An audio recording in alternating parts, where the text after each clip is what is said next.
Britain ప్రభుత్వం ప్రజల ఆరోగ్య దృష్ట్యా ఒక విప్లవాత్మకమైన నిర్ణయాన్ని తీసుకుంది. దేశంలో భవిష్యత్తు తరాలను పొగాకు నుండి శాశ్వతంగా కాపాడేందుకు ఉద్దేశించిన టొబాకో అండ్ వేప్స్ బిల్కు తాజాగా ఆ దేశ పార్లమెంట్ ఆమోదం తెలిపింది. జనవరి 1, 2009 తర్వాత జన్మించిన ఎవరికైనా పొగాకు ఉత్పత్తులను విక్రయించడం జీవితకాలం పాటు నేరంగా పరిగణించబడుతుంది.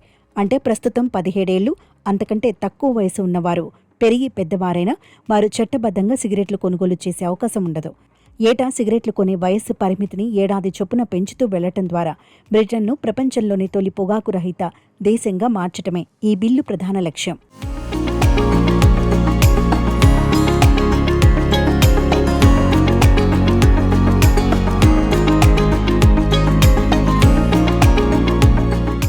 ఈ బిల్లుపై చర్చ సందర్భంగా బ్రిటన్ ఆరోగ్య శాఖ మంత్రి వెస్ స్ట్రీటింగ్ కీలక వ్యాఖ్యలు చేశారు.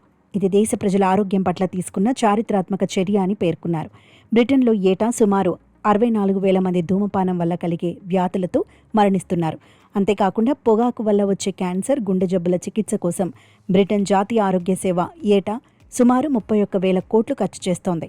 ఈ కొత్త చట్టం ద్వారా వేలాది మంది ప్రాణాలను కాపాడటమే కాకుండా ఆరోగ్య రంగంపై పడుతున్న భారీ ఆర్థిక భారాన్ని గణనీయంగా తగ్గించవచ్చని ప్రభుత్వం ధీమా వ్యక్తం చేస్తోంది. ఈ చట్టం కేవలం సిగరెట్లకే పరిమితం కాకుండా యువతను ఆకర్షిస్తున్న వేపింగ్ ఉత్పత్తులపై కూడా కఠిన నిబంధనలు విధిస్తోంది. పిల్లలను ప్రలోభపెట్టే విధంగా ఉండే రంగురంగుల ప్యాకేజింగ్, ఆకర్షణీయమైన ఫ్లేవర్లు, ప్రకటనలపై పూర్తి నిషేధం ఉంటుంది.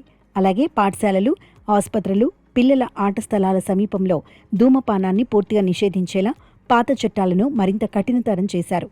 వచ్చే వారం బ్రిటన్ రాజు అధికారిక ఆమోదం లభించగానే ఇది పూర్తి స్థాయి చట్టంగా మారుతుంది.